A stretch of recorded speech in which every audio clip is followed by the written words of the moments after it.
tout le corps du Christ. Je viens m'adresser à l'Église, mais cette vidéo, je viens surtout m'adresser aux responsables de la nation du Congo RDC. Voilà, donc c'est un message que j'adresse aux responsables de cette nation, mais je m'adresse aussi à l'Église parce que je suis une servante de Dieu, je suis une fille de Dieu, je suis une fille de l'Éternel, donc je m'adresse aussi à l'Église, mais ce message est avant tout dirigé aux responsables de la nation RDC en la personne de Monsieur Félix Tshisekedi. Je suis désolé si je n'ai pas bien prononcé le mot, vous m'en excuserez. Voilà, je me présente pour ceux qui ne me connaissent pas. Je suis la servante de l'Éternel, la servante Déborah. Voilà, je fais l'œuvre de l'évangélisation avec des messages que je reçois de la part de Dieu, des messages pour les nations, des messages pour son peuple, pour ses enfants, pour des gens, pour les nations. Je reçois des messages. Voilà. Donc, je viens aujourd'hui m'adresser avec toute humilité, avec le respect que je dois donner au chef de l'État. C'est vrai que la Bible nous dit qu'on n'a pas le droit d'appeler un homme chef ou président. On n'en sait rien parce que ce livre-là, bien aimé dans le Seigneur, comme vous savez, il a été trafiqué, il a été changé. Donc, tout ce qui est écrit, sauf si c'est le Saint-Esprit qui vient vous le révéler, il y a des choses, on ne sait même pas si c'est vrai. Parce qu'effectivement, ce livre-là dit qu'on n'a pas le droit d'appeler quelqu'un par chef ou par président. Mais la Bible nous dit que Dieu nous a créés à son image. Donc, si notre Dieu est un chef, si notre Dieu est un président, nous aussi, on peut être des chefs, on peut être des présidents. La Bible nous dit même dans les psaumes que Dieu nous considérait comme des dieux. Donc, Dieu nous a créés à son image. Donc, bien aimé dans le Seigneur, vous allez me comprendre. Cela ne va pas me déranger d'appeler Monsieur le Président par Monsieur le Président. Voilà. Donc, je viens effectivement m'adresser au Président de la République de la RDC. Monsieur le Président, comme je l'ai dit, je suis une servante de l'Éternel. Je suis du Congo-Brazzaville. Vous allez peut-être vous demander, mais pourquoi c'est une personne du Congo-Brazzaville qui vient me parler? Comme vous le savez, Monsieur le Président, je ne pense pas que je veux vous apprendre l'histoire. Les deux Congos sont le même pays, puisque nous étions des royaumes. Voilà, donc le Congo-Kinshasa est aussi mon pays. Et donc, tout ce qui se passe au Congo-Kinshasa me concerne, m'intéresse. J'ai des intérêts dans ce pays, j'ai mon intérêt parce que je suis une fille du peuple. Je suis une fille de ce peuple-là. Je suis une fille de ce peuple-là. C'est vrai que je suis à Congo-Brazzaville, mais ce qui se passe à Kinshasa ne pourra jamais me laisser indifférente. De même, une personne qui se trouve à Kinshasa, si elle a l'esprit de Dieu, si elle a un bon cœur, ce qui se passe à Brazzaville ne pourra jamais la laisser indifférente. Monsieur le Président, je ne suis pas une politicienne. Moi, je ne fais pas de la politique. Moi, je ne fais pas de la politique. Mais Dieu est souverain, il fait ce qu'il veut. Un jour, Monsieur le Président, il y a une servante qui m'a dit, mais maman Déborah, maman Corinne, pourquoi tu ne fais pas des messages au président, au chef des États? Pourquoi tu ne donnes pas des messages? Je lui ai répondu, chaque chose en son temps. C'est vrai que je reçois des messages pour les nations, pour les présidents, pour les rois. Je reçois des messages, mais chaque chose en son temps. Hein? Chaque chose en son temps. Cette servante-là, elle est de la Côte d'Ivoire. C'est quelqu'un, le ministère, le message que Dieu lui a donné, c'est de s'adresser aux chefs, aux responsables politiques, aux chefs des États. C'est ça qu'elle... Et en fait, avec mon niveau, elle était surprise que je ne puisse pas faire des messages pour les chefs. J'ai dit chaque chose en son temps. On ne parle pas parce qu'on a envie de parler. On ne parle pas à n'importe quel moment. Moi, j'attends toujours le temps de Dieu. Et je sais aujourd'hui, le temps de Dieu est arrivé pour que je puisse libérer les messages que Dieu m'a donnés pour les chefs des États. Donc, par rapport à ce qui se passe en ce moment, je suis de Brazzaville, mais par rapport à ce qui se passe en ce moment, Dieu veut, Monsieur le Président, que le premier message que je veux donner à un président, ça commence par vous.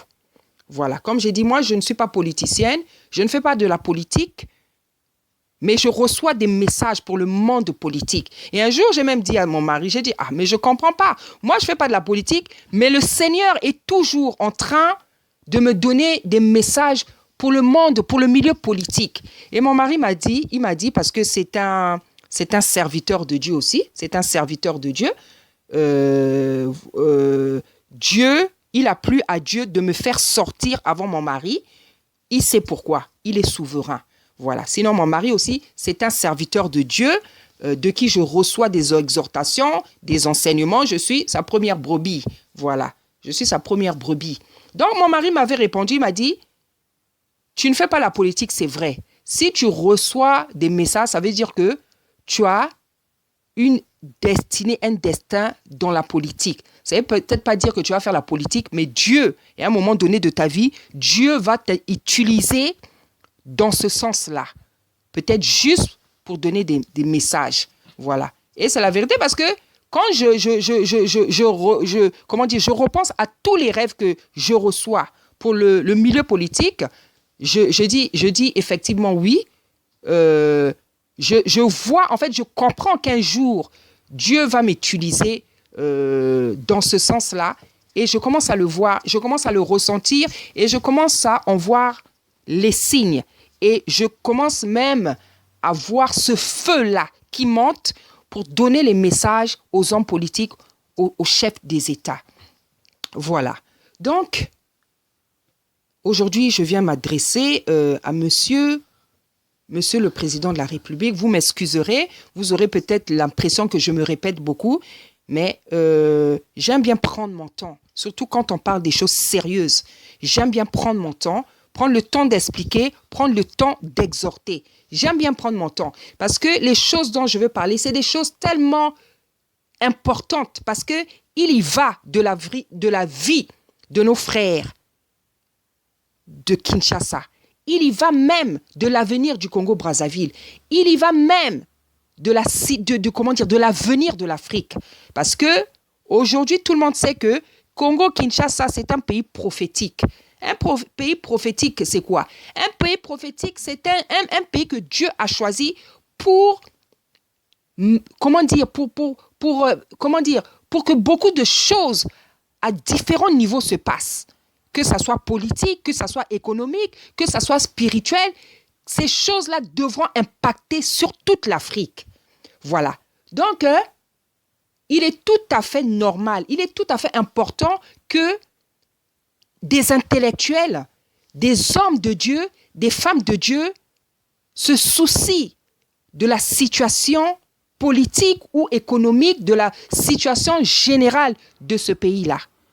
Parce qu'on a vu dans la Bible que des hommes de Dieu, des femmes de Dieu, Dieu les a utilisés pour parler à des chefs. Dieu les a utilisés pour régler la situation d'un pays. Donc, c'est tout à fait normal. En fait, je viens réagir par rapport au discours, à ce qu'on voit là sur les réseaux sociaux, le fait que le président Félix, monsieur le président, vous êtes venu demander de l'aide à monsieur Macron. Je ne vous le cache pas, monsieur le président, moi, ça me dépasse. Ça me dépasse. Je ne sais pas quand vous allez m'entendre, monsieur le président. Je ne sais pas qu'est-ce que vous allez penser de moi. Je ne sais pas qu'est-ce que vous allez penser. Je ne sais pas comment vous allez me prendre. Je suis une servante. Vous pouvez me considérer comme une servante, comme une enfant. Je ne pense pas parce que, en fait, on est de la même promotion, en fait. Voilà. On est de la même promotion.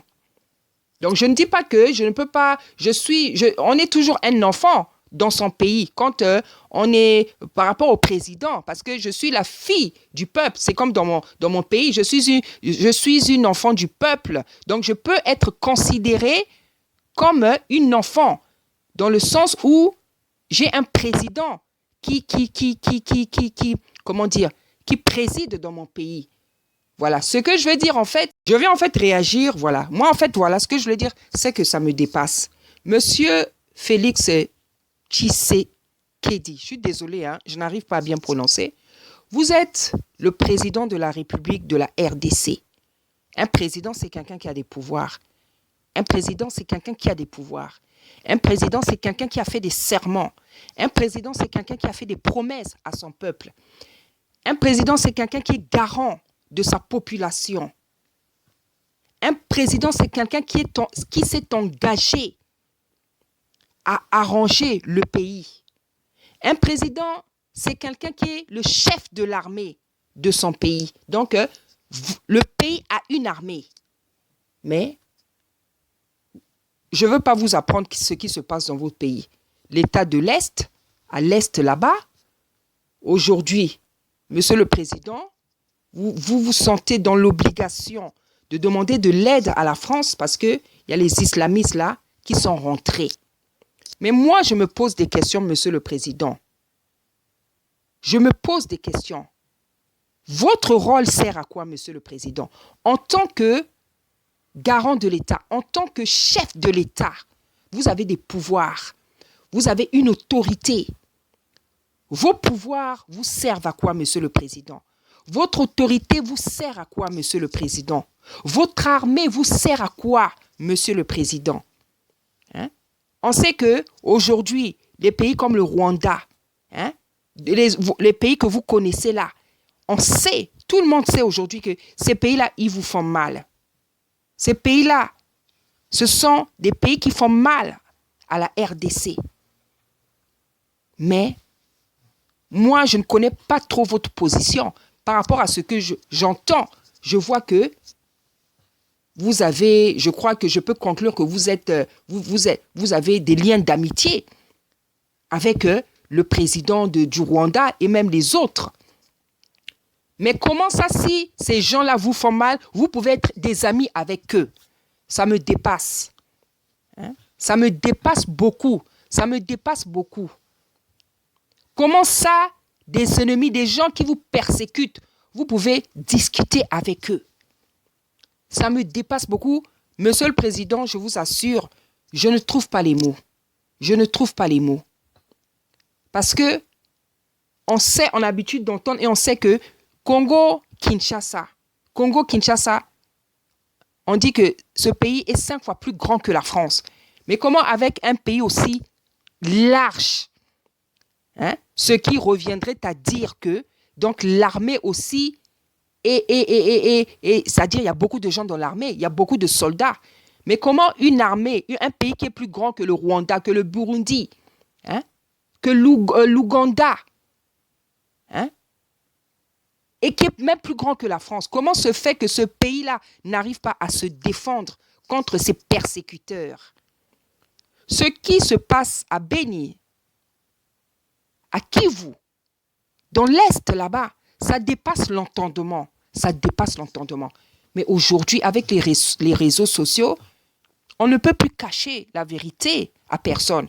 On sait que ce pays-là, il est persécuté, il est maltraité, il est détruit à cause de ses propres richesses. Monsieur le Président, vous êtes au courant de ça, hein? S'il y a quelqu'un qui peut être au courant, mieux au courant des événements dans ce pays, c'est bien vous, Monsieur le Président.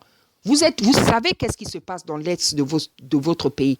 Vous savez à quoi c'est dû. Vous savez qu'est-ce qui se passe. Mais qu'est-ce que vous faites pour sortir votre pays de cette situation?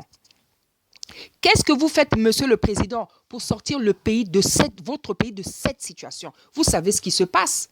C'est comme une personne qui a un pistolet dans ses mains et que quelqu'un vient avec un couteau. Vous laissez celui qui vient avec le couteau avancer vers vous alors que vous avez un pistolet. Vous pouvez le tuer plus vite. C'est ça, en fait, ce qui se passe. Hein? par rapport à Kin, à Kin, le Rwanda et tous les pays qui vous embêtent là. Pour moi, c'est vous. Vous avez un pistolet. Ces pays-là, ils ont un couteau. Vous avez un pistolet. Qu'est-ce que je veux dire par là? C'est vrai, aujourd'hui, les persécuteurs est certainement plus armés. Mais votre force à vous, vous devez vous appuyer sur Dieu, Monsieur le Président. Comme David qui était roi dans la Bible, à chacun de ses combats, il s'est appuyé sur Dieu.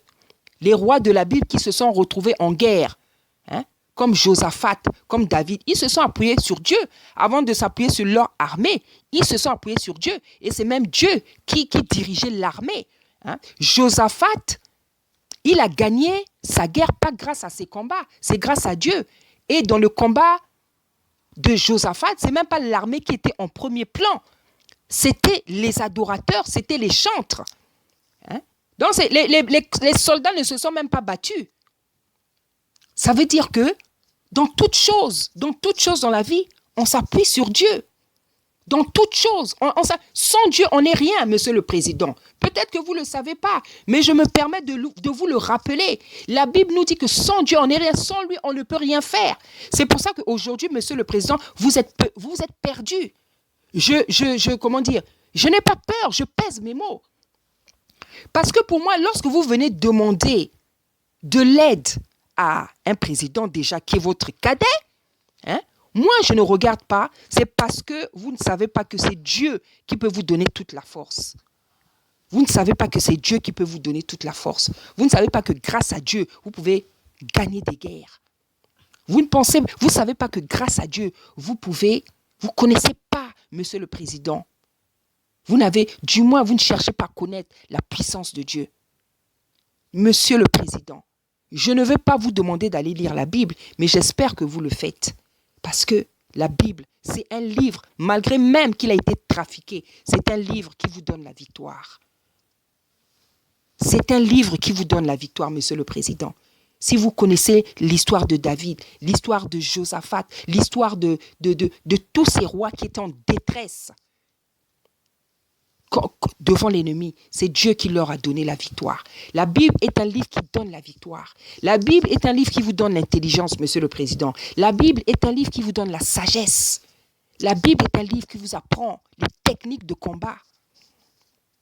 Donc, la France fait partie des persécuteurs. Je les appelle des persécuteurs. Parce que pour moi, lorsque quelqu'un ne veut pas de mon bonheur, je l'appelle un persécuteur. Je l'appelle un persécuteur. Je l'appelle un persécuteur. Quand quelqu'un ne veut pas de mon bonheur, du bonheur de ma nation, de ma vie, de ma santé, je l'appelle un persécuteur. Parce que quelqu'un qui a l'amour, il fait les choses naturellement. Il fait les choses naturellement. Quand on a l'amour, quand on bouillonne d'amour, on fait les choses même sans attendre quelque chose en retour. Moi, Dieu m'a fait la grâce de me donner cette qualité-là. Dieu m'a donné l'amour. Et dans ma vie, quand je fais le bien, je le fais gratuitement. Je le fais de manière désintéressée. Je le fais de manière naturelle parce que c'est une grâce que Dieu m'a faite. Donc, c'est comme une respiration chez moi. Quand je fais le bien, je ne dis pas, bon, je fais ce bien parce que j'attends en retour. Non, jamais. Ça ne serait plus de l'amour. Ça ne serait plus de l'amour. Vous demandez l'aide de la France, mais la France fait partie des persécuteurs. La France est le pays qui détruit l'Afrique, centrale. Je ne veux pas vous apprendre ça. Nous avons perdu beaucoup de présidents. Nous avons perdu des Thomas Sankara. Nous avons perdu beaucoup de présidents africains. Même les guerres en Afrique, là. Mais s'il y a des pays européens qui sont derrière ça, la France ne manque jamais, Monsieur le Président. Comment pouvez-vous aller demander de l'aide? Comment pouvez-vous aller demander de l'aide à des gens qui nous font du mal? Nous, on est ici, Monsieur le Président, on vit ici. On est victime des injustices. Moi, je suis né ici. Mais ça ne m'empêche pas de connaître les embêtements, les désavantages, les inconvénients du fait de ma couleur. Comme si je n'étais pas né ici. Parce que même quand tu es né ici, vous restez noir. Monsieur le Président, je ne veux pas vous apprendre. Je ne veux pas vous apprendre, Monsieur le Président, que la France fait du mal à l'Afrique.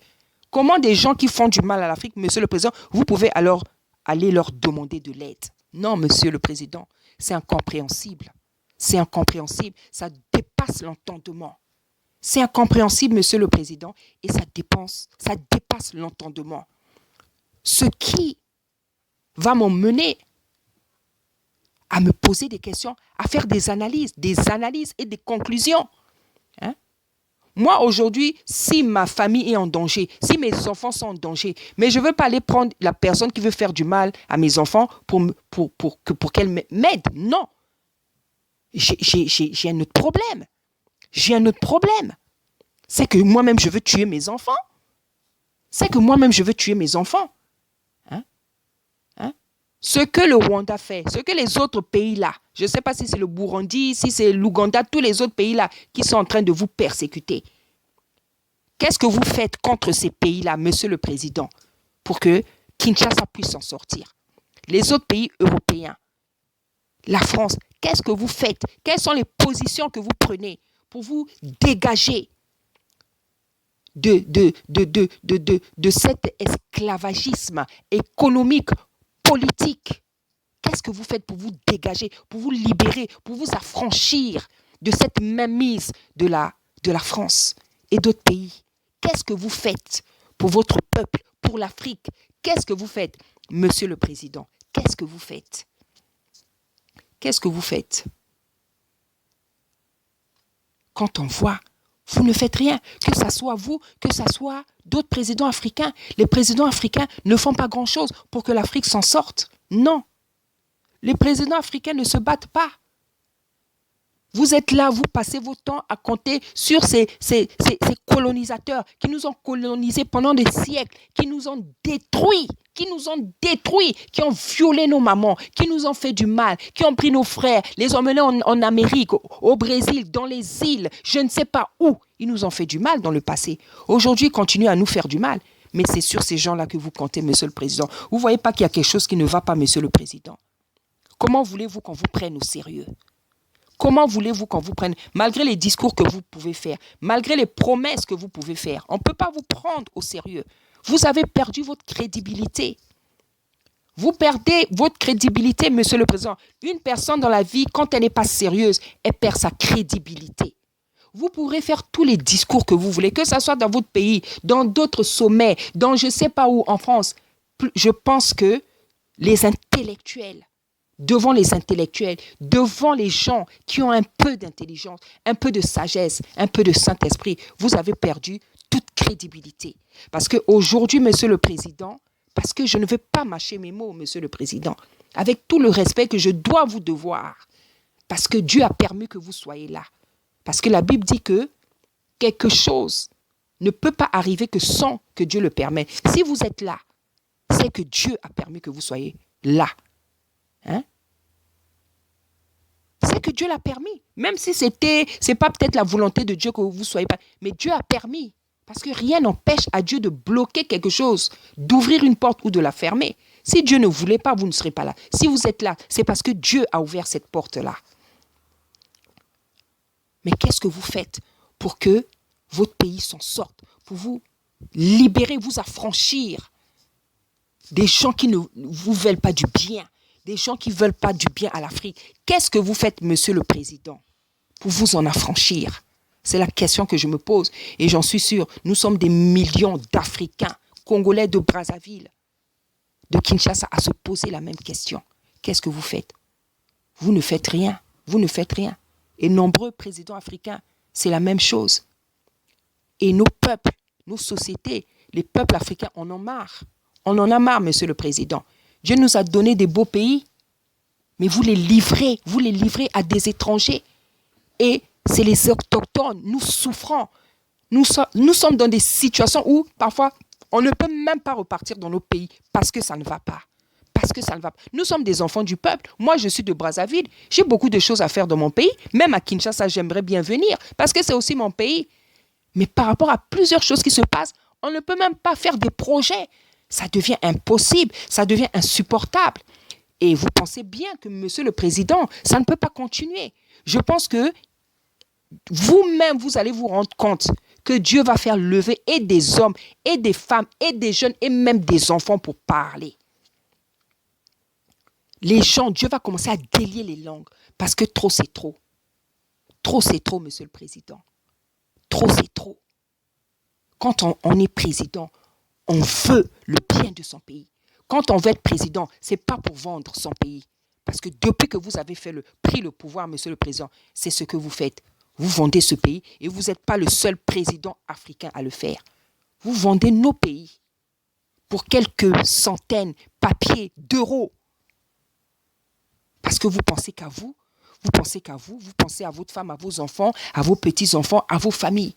Mais vous ne savez pas qu'il y a un Dieu tout-puissant qui vous regarde quand vous agissez ainsi. Vous ne savez pas que le Tout-Puissant, le Créateur du ciel et de la terre, celui qui a ses yeux posés sur toute chair, celui qui a ses yeux posés sur tous les fils de l'homme, il a les yeux sur vous.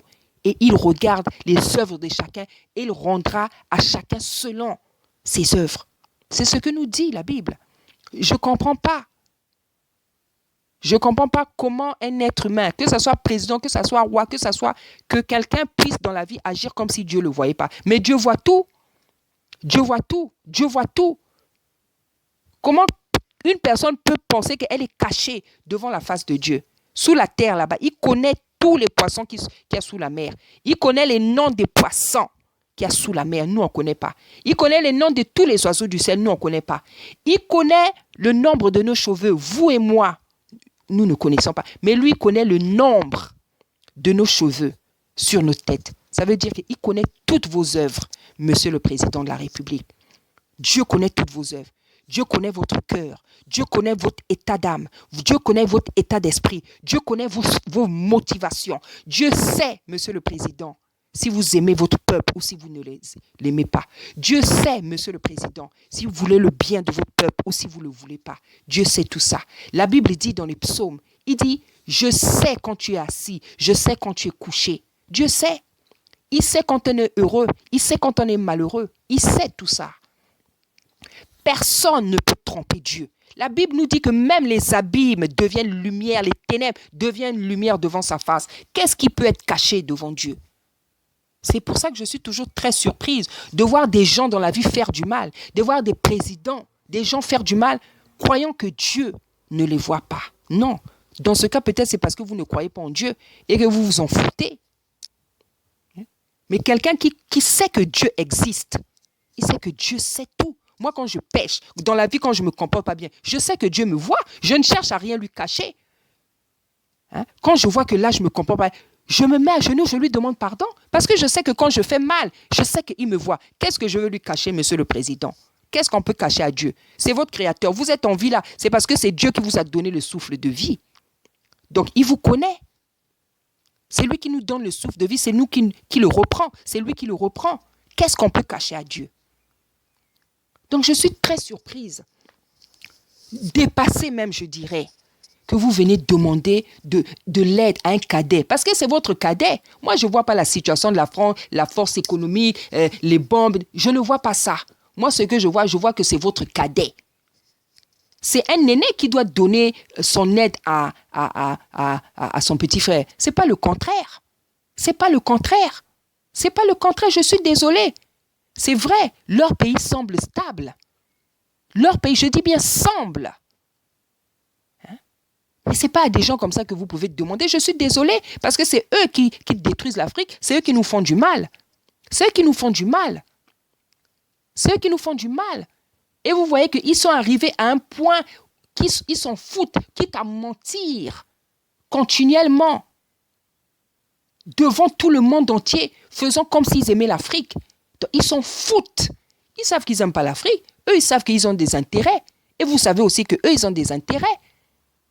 Eux, ce qui les motive, ce qui font qu'ils restent à côté de l'Afrique, ce n'est pas parce qu'ils nous aiment, vous le savez très bien. C'est parce qu'ils ont des intérêts. Mais des gens qui veulent nous faire croire qu'ils veulent nous aider parce qu'ils nous aiment, c'est pas ils nous aiment pas, vous le savez très bien. Ils veulent les richesses qui sont à Congo-Brazzaville. C'est ça, tout le monde le sait aujourd'hui. Même des jeunes, les enfants le savent. Mais vous qui êtes président de la République, vous allez demander de l'aide à des gens qui n'aiment pas l'Afrique, à des gens qui veulent détruire l'Afrique, qui provoquent des guerres civiles en Afrique, qui nous ont éliminé beaucoup de présidents qui avaient le courage de dire la vérité. Parce que ce monde-là, quand vous dites la vérité, il vous calcule. Ces gens, quand vous dites la vérité, vous savez, il y a des gens qui ont peur de mourir. Il y a des gens qui n'ont pas peur de mourir. Il y a des gens qu'on va tuer. Il y a des gens aussi qu'on ne va pas tuer. Il y a des gens qui vont vivre jusqu'à 90 ans. Et je fais partie de ces gens. Parce que Dieu me l'a dit. Donc, même si on va tenter des choses contre moi pour me tuer, ça ne va jamais m'empêcher de parler. Parce qu'il y a des gens, Monsieur le Président, que Dieu a choisis sur la terre, à qui il a mis la vérité dans la bouche. Cette vérité, qu'on le veuille ou non, cette vérité sortira. Et ce genre de personnes, Dieu leur enlève la peur. Dieu leur enlève la peur. Dieu leur enlève la peur. Moi, si je parle ainsi, c'est parce que Dieu m'a donné ce caractère. Il a mis la vérité dans ma bouche. Depuis que je suis petit, je suis comme ça. Et je suis confiante parce que j'ai Dieu avec moi. Je n'ai pas confiance en ma confiance. J'ai confiance parce que j'ai Dieu avec moi. Et je n'ai pas peur de faire ce que Dieu me demande. Vous êtes désemparés, vous vous sentez obligé d'aller demander de l'aide à des persécuteurs. C'est parce que vous ne connaissez pas la puissance de Dieu. Vous ne savez pas que c'est Dieu qui peut délivrer quelqu'un, un homme, de la détresse, de l'angoisse, des difficultés. Vous ne voulez pas vous attacher à Dieu, vous ne voulez pas vous donner à Dieu. Vous pourrez aller vous attacher, demander de l'aide à un homme mortel comme vous, qui de plus sont des gens qui détruisent l'Afrique, qui font du mal à l'Afrique. Moi, je n'ai pas peur de le dire. Je n'ai pas peur de le dire. Les Européens nous font du mal. Ils ont commencé depuis longtemps. Jusqu'à présent, ils n'ont pas arrêté. Vous le savez. On ne va pas vous apprendre les choses, Monsieur le Président. Donc, ça revient à conclure, à faire une analyse, à conclure, à se dire que, mais Monsieur le Président, vous n'aimez pas votre peuple. Vous n'aimez pas votre peuple.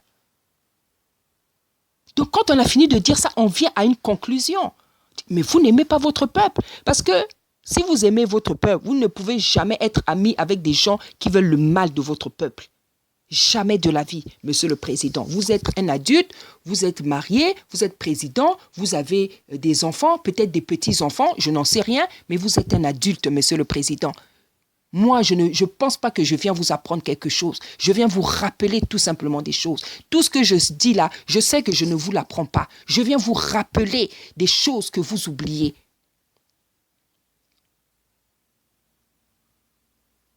Ces gens ne nous aiment pas, vous le savez très bien. Mais comment ça se fait que vous vous retrouvez à parler, à discuter, à demander de l'aide à des gens qui détruisent là? Il y a un problème, Monsieur le Président. Il y a un problème. Monsieur le Président, vous savez, je ne sais pas si vous connaissez la Bible. Peut-être que vous l'apprenez, peut-être que vous l'avez déjà lu. Je ne connais pas si vous l'avez lu les passages que vous connaissez, mais permettez-moi de vous dire que dans le livre de l'Ecclésiaste, la Bible dit que le roi Salomon dit qu'il y a un temps pour tout. Il y a un temps pour pleurer, il y a un temps pour rire. Il y a un temps pour se lamenter, il y a un temps pour se réjouir, il y a un temps pour gagner, il y a un temps pour perdre. Il y a un temps pour avoir quelque chose, il y a un temps pour lâcher cette chose. Il y a un temps pour tout sur la terre, sous le soleil, comme le dit le roi Salomon dans la Bible. Il y a un temps pour subir, il y a un temps pour se lever. Il y a un temps pour subir, il y a un temps pour se révolter. Il y a un temps pour dormir, il y a un temps pour se réveiller. Et je pense que, Monsieur le Président, vous allez comprendre par rapport à tout ce qui se passe dans le monde que l'Afrique est en train de se réveiller. Parce que c'est Dieu lui-même qui est en train de réveiller l'Afrique. Et quand Dieu est au sommet, quand Dieu est à la source de quelque chose, à la racine d'un événement, personne ne pourra arrêter ce mouvement, Monsieur le Président. Nous sommes Congolais, nous sommes tous les enfants de Dieu, nous sommes des mêmes pays. Pourquoi il devrait-il avoir des révoltes, des rébellions, des soulèvements? Pourquoi? On va s'entretuer entre nous, mais ça peut être évité. Moi, je suis une femme.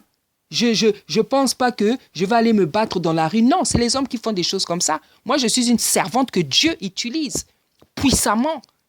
Il m'avait dit qu'il va m'utiliser puissamment et je vois que le moment est venu. Dieu a utilisé Déborah dans la Bible.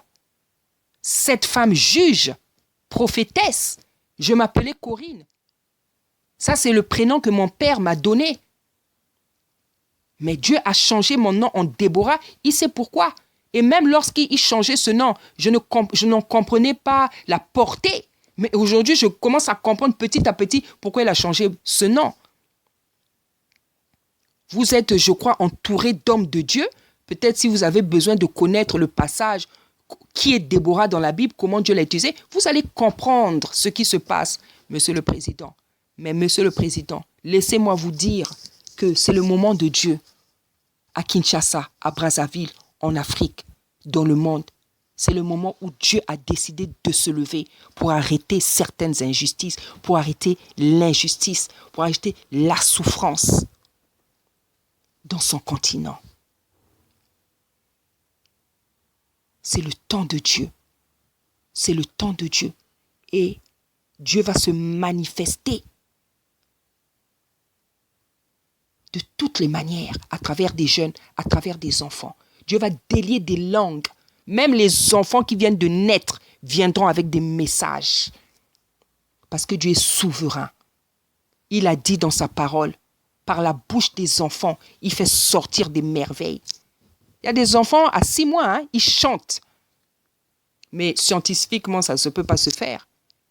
Dieu, il est capable de tout. Dieu, dans la Bible, a utilisé une ânesse qui était muette pour parler à un homme. Dieu il est capable d'utiliser tout, n'importe quoi, n'importe qui pour parler, pour manifester sa volonté. Et Monsieur le Président, c'est le temps de Dieu. Dans votre pays, dans le Congo-Brazzaville, en Afrique, c'est le temps de Dieu. C'est le temps où Dieu va établir sa justice. Parce que la justice des hommes, elle est limitée. Elle n'est pas juste. On l'appelle le juste juge. Pourquoi on l'appelle Dieu le juste juge? Parce que Dieu sait que sur la terre, il y a des juges. Mais ils ne sont pas justes. Lui, on l'appelle le juste juge. Parce qu'il est juste. C'est lui le juge des juges. Et en plus, il est juste. Parce que moi, les mots me manquent pour parler de ce qui se passe en Afrique. La situation de nos pays. Pourquoi en Afrique, les gens ne peuvent pas être heureux? Pourquoi en Afrique, les gens ne peuvent pas avoir la maison, le travail, la santé, le bonheur? Pourtant, on a des beaux pays. On a des beaux pays. Rien ne nous manque. On a les matières premières. On a le bois. On a l'eau. On a le poisson frais. On a tout. Rien ne nous manque. Les fruits exotiques. On a le bois, le fleuve, la forêt. On a nos richesses. Ce n'est pas pour rien que les Blancs viennent chez nous. Ils viennent chez nous parce qu'ils n'ont pas tout ça. Ils vont dans la savane, ils vont au Kenya, ils vont en Afrique du Sud. Parce que déjà, géographiquement, on a des paysages avec un aspect paradisiaque. Le Kenya, le Mozambique, la Tanzanie, c'est des beaux pays. Même Kinshasa, les montagnes. C'est pour ça qu'ils viennent. Ils ne viennent pas en vain. Parce qu'ils savent que non seulement ce continent est beau, les pays sont beaux, mais en plus ils sont dotés des matières premières, de toutes les matières.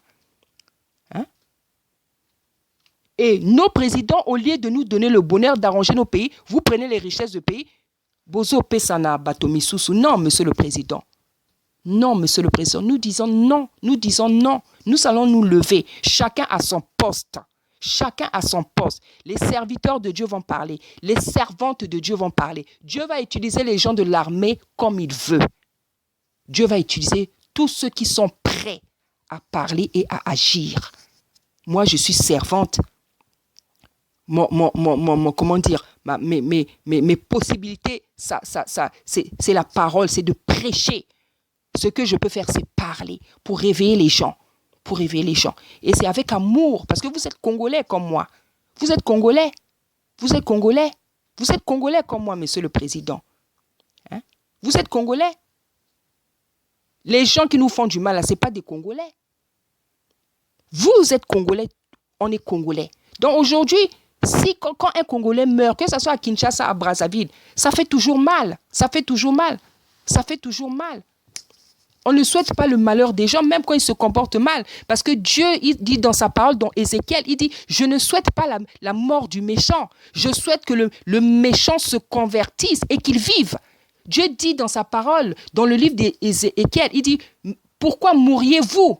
Pourquoi mourriez-vous, peuple d'Israël? Le peuple d'Israël, c'est l'Église. Dieu dit, pourquoi vous allez mourir? Je ne désire pas la mort du méchant. Je veux que le méchant se convertisse et qu'il vive. Voilà ce que Dieu désire. Donc, quand je vous fais ce discours, Monsieur le Président, je ne souhaite pas votre malheur. Je ne suis pas venu sur la terre pour souhaiter le malheur des gens. Le seul juste, l'avocat invisible, c'est Dieu. Je ne suis pas venu pour souhaiter que quelqu'un meure, même quand il fait le mal. Parce que moi aussi, Monsieur le Président, j'ai mes péchés. J'ai déçu Dieu. Avant que je connaisse Dieu, j'ai pratiqué des péchés qui ne lui ont pas plu. Quand je l'ai rencontré, je lui ai demandé pardon et j'ai continué ma route. Aujourd'hui, je continue ma route en m'attachant à lui, à éviter de pécher de toutes les manières. Personne n'est parfait. C'est bien pour ça qu'il a envoyé son fils. Pour que le sacrifice qu'il accomplit, c'est-à-dire en donnant sa vie, en faisant couler son sang, puisse racheter toute une humanité pour qu'il nous laisse la puissance de ne plus pécher. C'est ça le sacrifice du Fils. Le sacrifice du Seigneur. C'est avoir donné sa vie, avoir fait couler son sang pour nous donner la puissance de ne plus pécher. Ça veut dire que quand quelqu'un fait du mal, Monsieur le Président, c'est sa propre volonté. Parce que Dieu, à travers son Fils, est venu nous donner la possibilité de ne plus faire du mal, de ne plus pécher. Moi, je ne sais pas quel genre d'homme de Dieu vous avez autour de vous. Mais je pense que si vous aviez un homme de Dieu qui était sérieux, qui vous prêchait la sainte doctrine, des bonnes choses, la parole de Dieu, sans chercher à vous flatter, Monsieur le Président, j'en suis sûr que vous serez un autre homme. Si vous avez quelqu'un, une servante ou un serviteur de Dieu qui vous prêchait la sainte doctrine, c'est-à-dire ce que Dieu désire, les commandements de Dieu, les préceptes de Dieu, si quelqu'un vous disait la vérité, j'en suis sûr, vous serez peut-être une autre personne. Vous ne livreriez pas le pays. Vous n'accepterez pas qu'on fasse du mal à votre pays, ni aux occupants de vos pays, parce que les Quinois, tous les Quinois, c'est vos enfants. On est vos enfants, Monsieur le Président. On est vos enfants. Un papa ne peut pas laisser qu'on fasse du mal à ses enfants. Si un papa commence à laisser qu'on fasse du mal à ses enfants, il y a un problème. Il y a un problème, Monsieur le Président. Il y a un problème, Monsieur le Président. Et Monsieur le Président, je n'appelle pas à la rébellion. Je n'appelle pas à la rébellion. Mais Dieu m'utilise comme il veut. Je ne peux pas, non. Je viens à travers la parole de Dieu réveiller mon peuple et tenter de vous réveiller, Monsieur le Président. Quel pouvoir moi j'ai? Les pouvoirs que j'ai, c'est la parole de Dieu. C'est ce pouvoir-là que Dieu m'a donné. Et c'est ce pouvoir-là que j'utilise. Parce que je sais que ce pouvoir-là, il est puissant. Je sais que quand Dieu me donne des messages pour son Église, pour son peuple, je sais que ces messages-là impactent son peuple. Ça impacte, même si ça ne se voit pas. Je sais que quand je prêche, les gens sont délivrés, la vie des gens change. Parce que ce n'est pas moi, c'est l'onction que Dieu a mis en moi.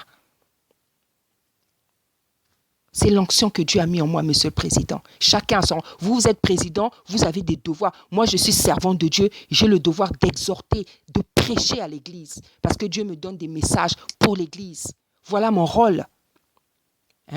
Et vous allez voir, Monsieur le Président, dans la Bible, les rois se sont occupés des affaires politiques. Quand dans le pays, ça n'allait pas, ils parlaient. Dieu les envoyait vers les présidents, les prophètes. Dieu les envoyait. Dieu les envoyait. Dieu les envoyait. Jean-Baptiste a réprimandé Hérode parce que Hérode ne se comportait pas bien. Hérode l'a tué parce qu'il lui a dit la vérité. Et c'est ce qui se passe. Les hommes politiques, les présidents, dès qu'on leur dit la vérité, ils se sentent menacés. Mais vous vous sentez menacés pourquoi? Vous pensez que vous allez tuer vous ne pourrez jamais tuer toute la terre entière, jamais. Il y a des gens qui vont partir, il y a des gens aussi qui vont mettre beaucoup de temps sur la terre.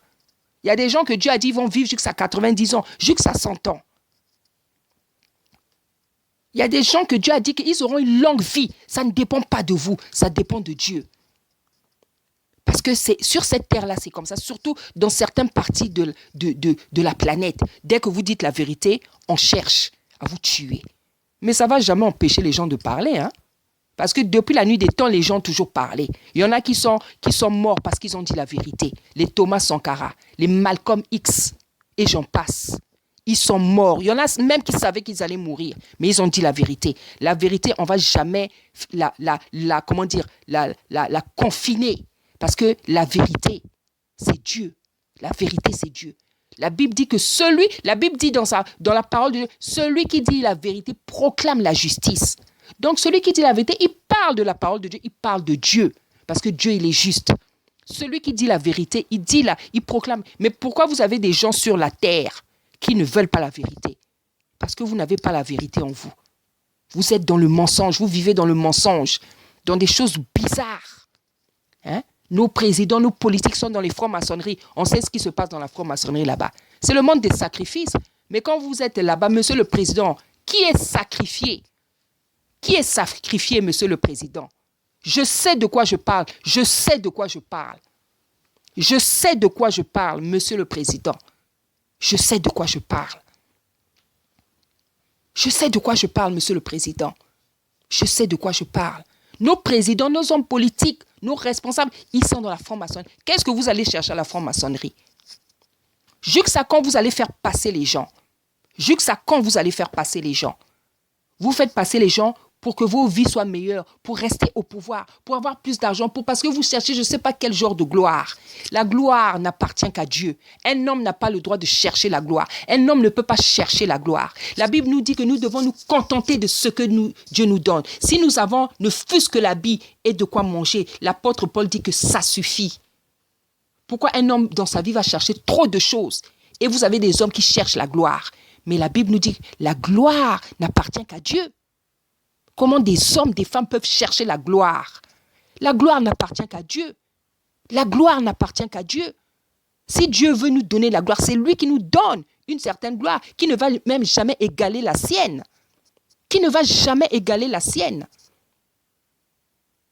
Celui qui représente la gloire, l'image de la gloire, c'est Dieu lui-même.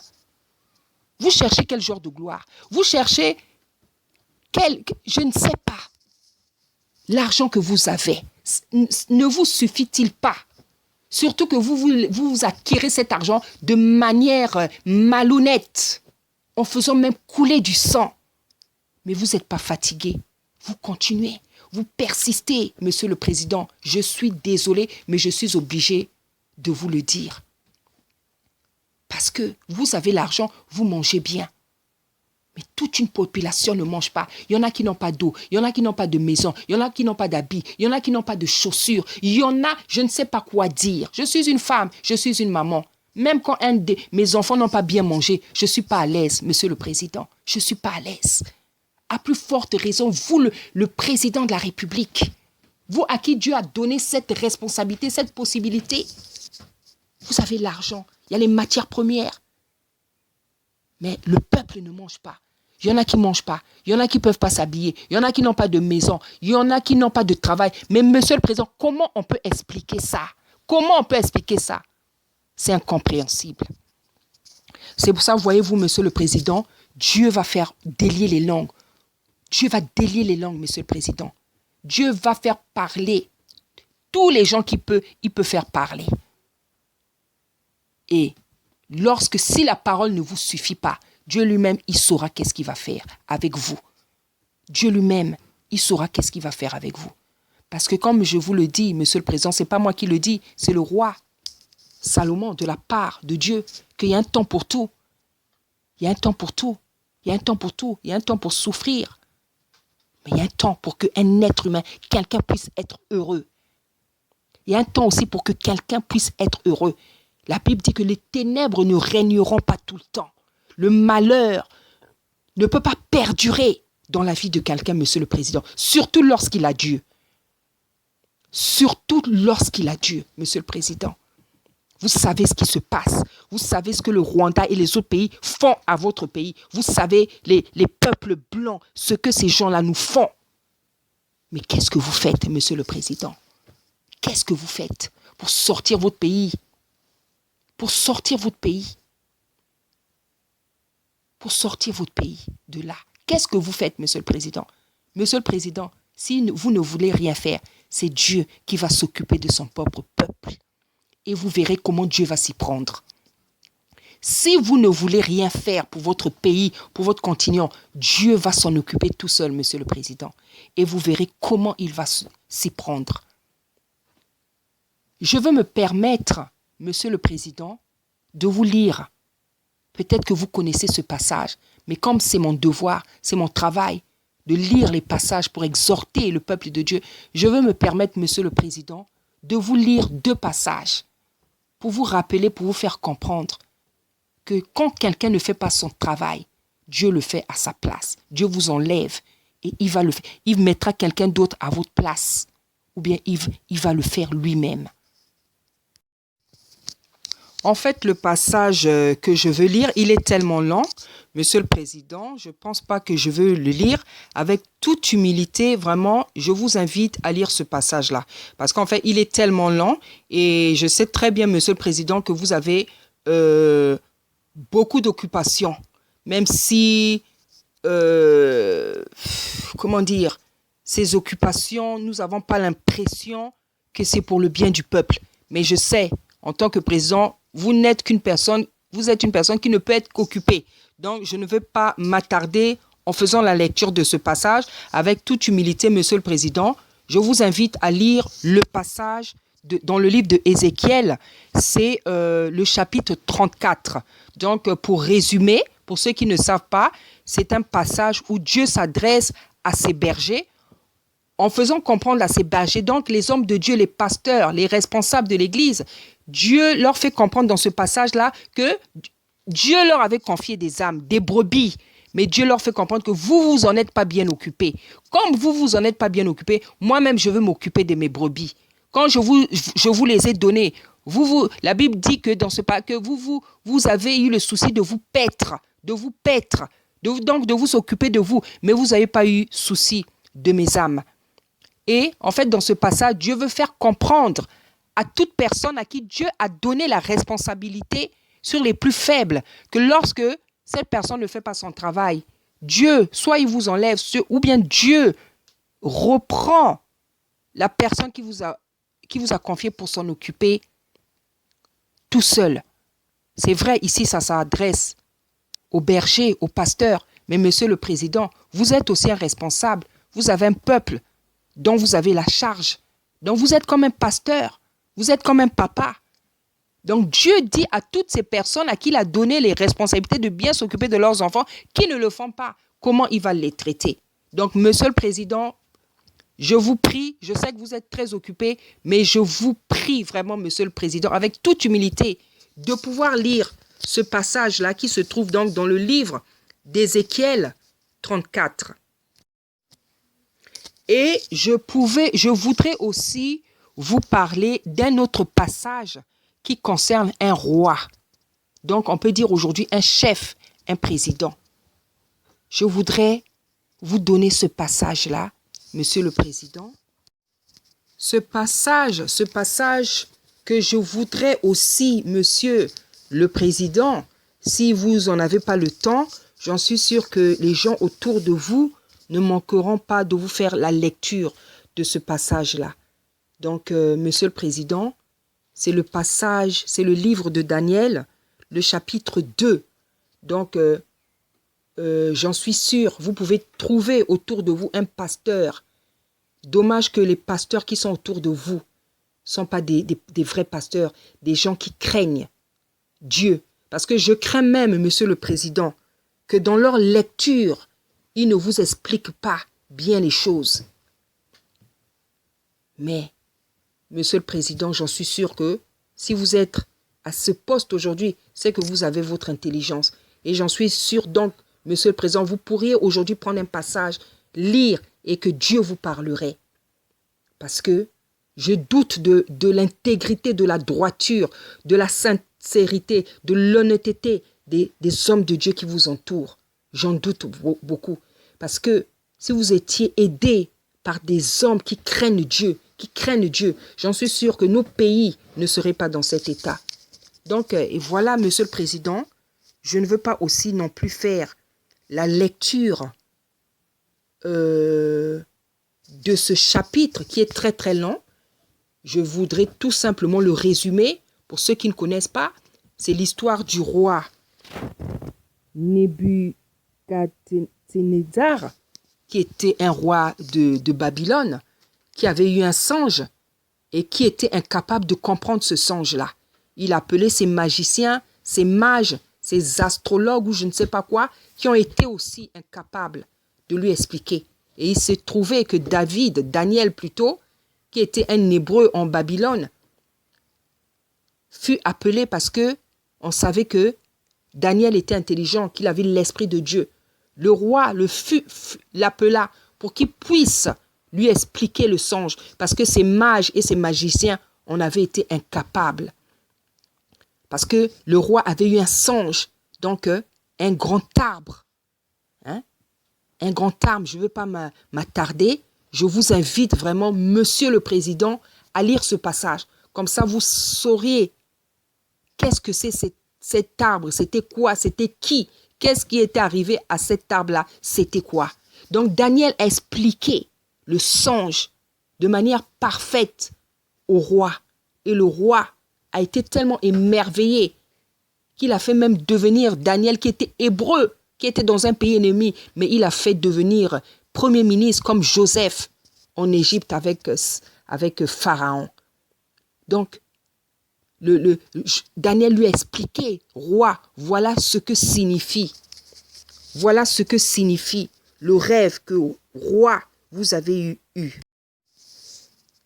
Alors, lorsque Daniel, Monsieur le Président, a fini d'expliquer le songe au roi Nebukadnezar, j'ai du mal parfois à prononcer des mots qui sont tellement compliqués, vous m'en excuserez encore.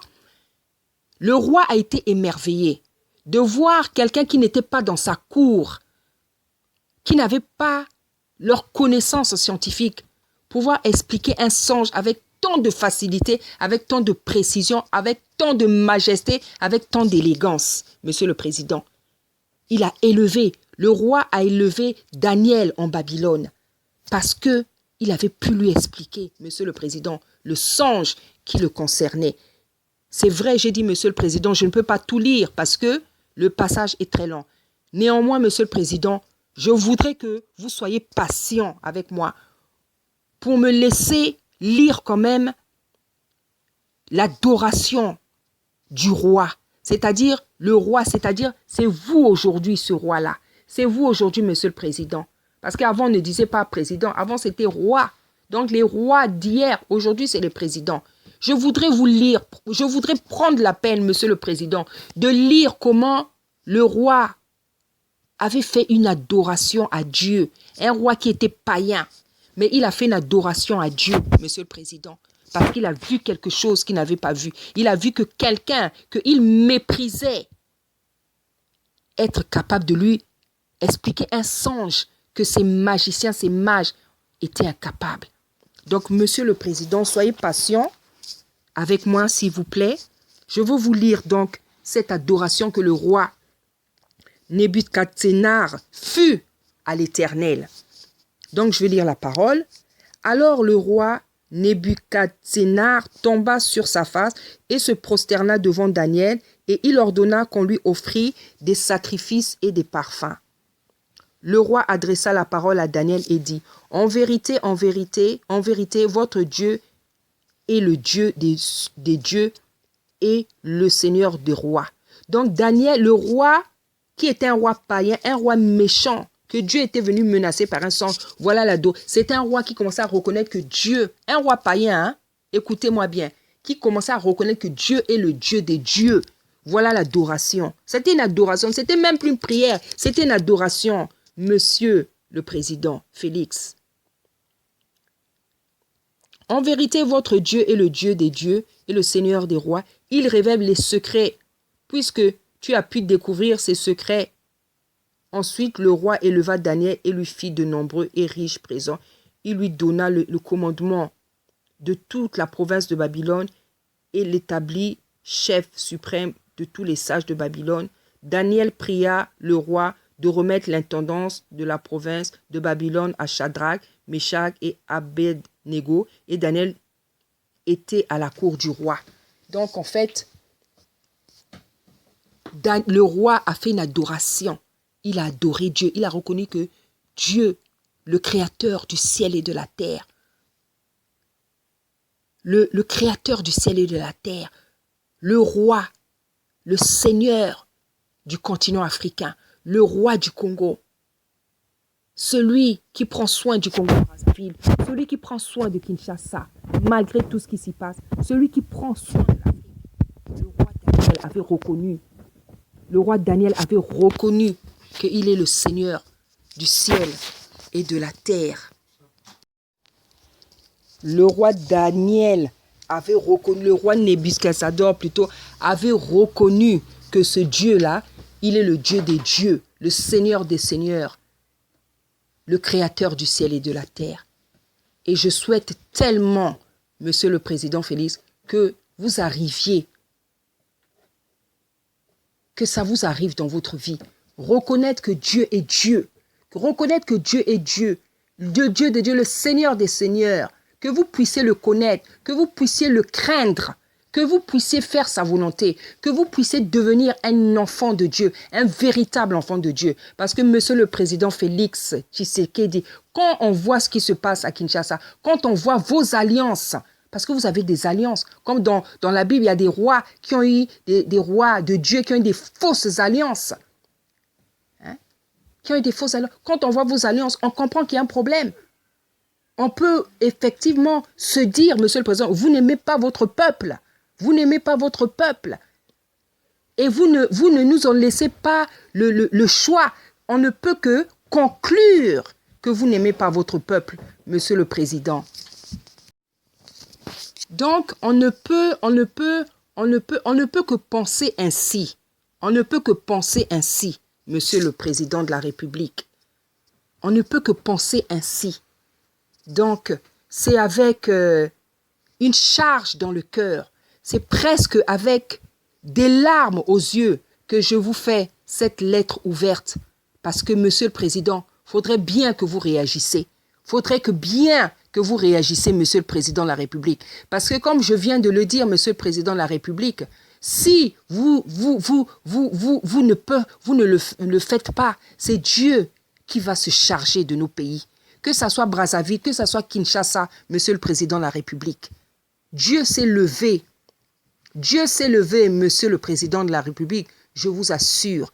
Et si vous ne voulez pas faire ce que vous devez faire, si vous ne voulez pas faire ce à quoi vous êtes appelé, parce que quand je parle de ça, je ne pense pas seulement à votre position de Président de la République, je pense aussi à votre salut, Monsieur le Président de la République.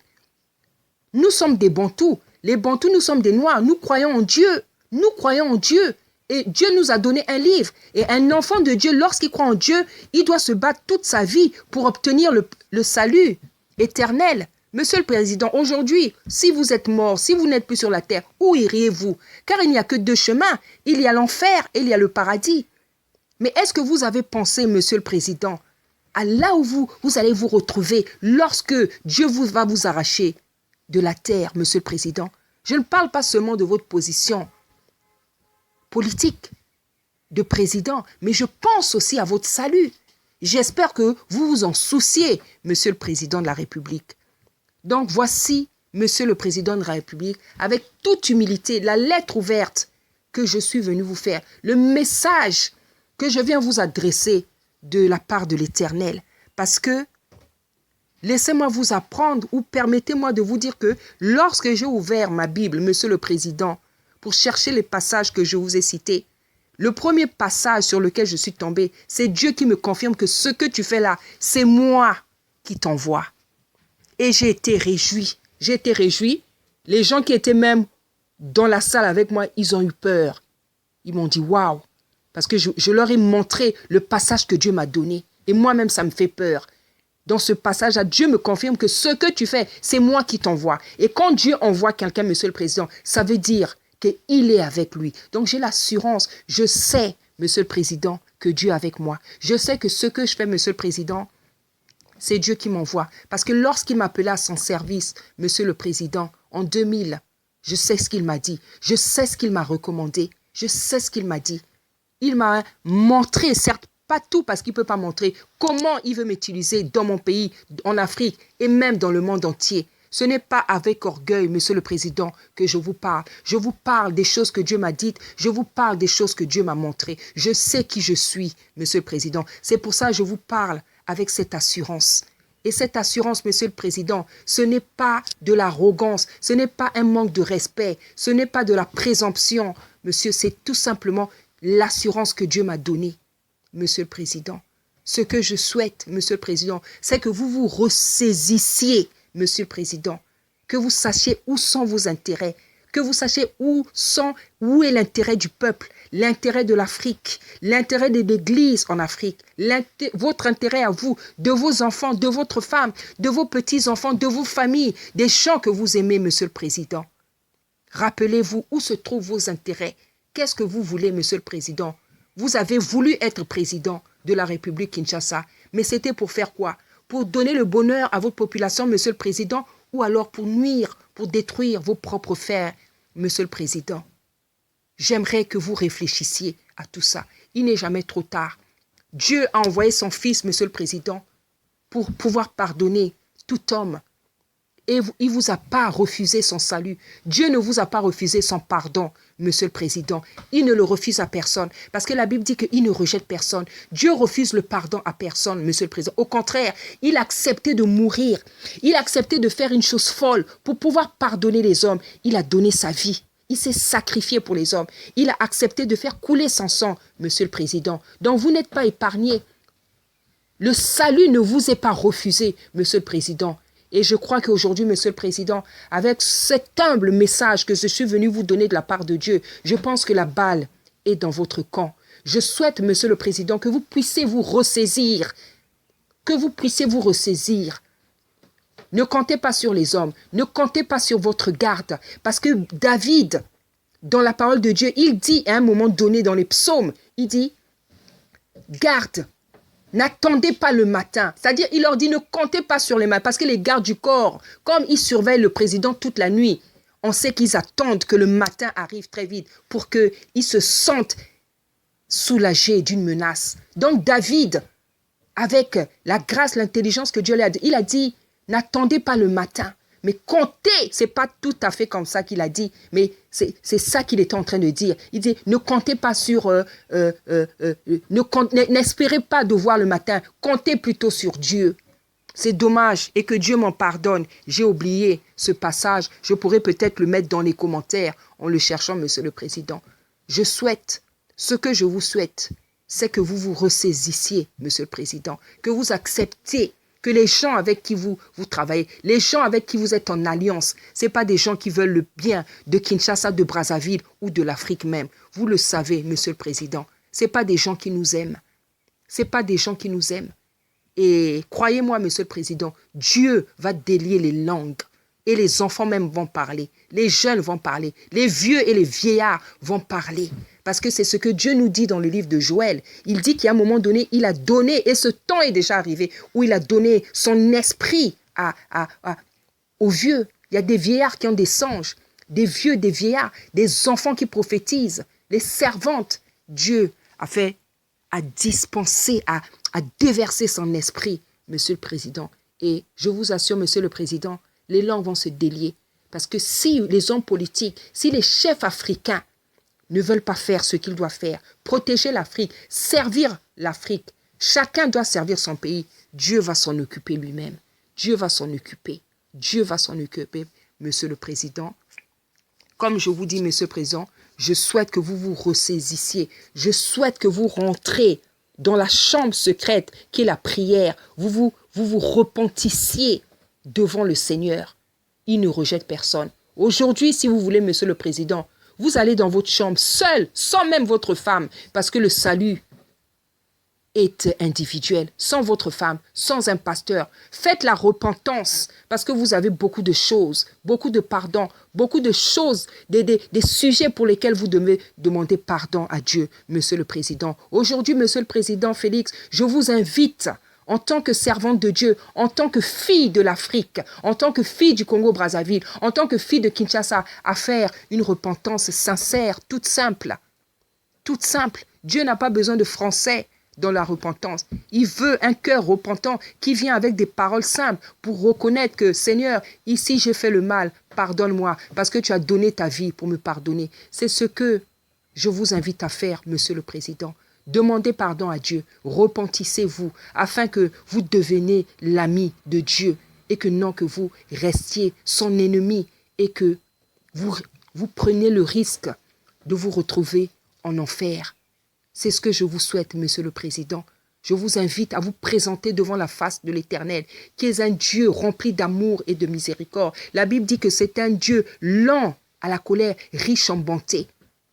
Vous n'imaginez pas, vous ne pouvez pas connaître la bonté, la puissance de l'amour et de la miséricorde de Dieu. J'aimerais que vous goûtez à son amour, à sa capacité à pardonner. La Bible nous dit dans Romains, le livre de Romains, que non seulement il pardonne, mais il prend plaisir à pardonner, Monsieur le Président. On a un Dieu vivant qui prend plaisir à pardonner ceux qui pêchent. Ne vous privez pas de ce plaisir. Ne vous privez pas, Monsieur le Président, de cette grâce. Soyez bénis, Monsieur le Président. Que Dieu vous bénisse encore pendant qu'il est encore temps. Que Dieu vous pardonne, qu'il vous donne la force de vous repentir, de vous ressaisir et de vous faire savoir que l'appui, le roc, le rocher, le bouclier, c'est lui. Ce n'est pas une armée, ce n'est pas un homme qui peut vous protéger, c'est Dieu lui-même. Que Dieu vous bénisse, Monsieur le Président, vous et votre famille. Amen.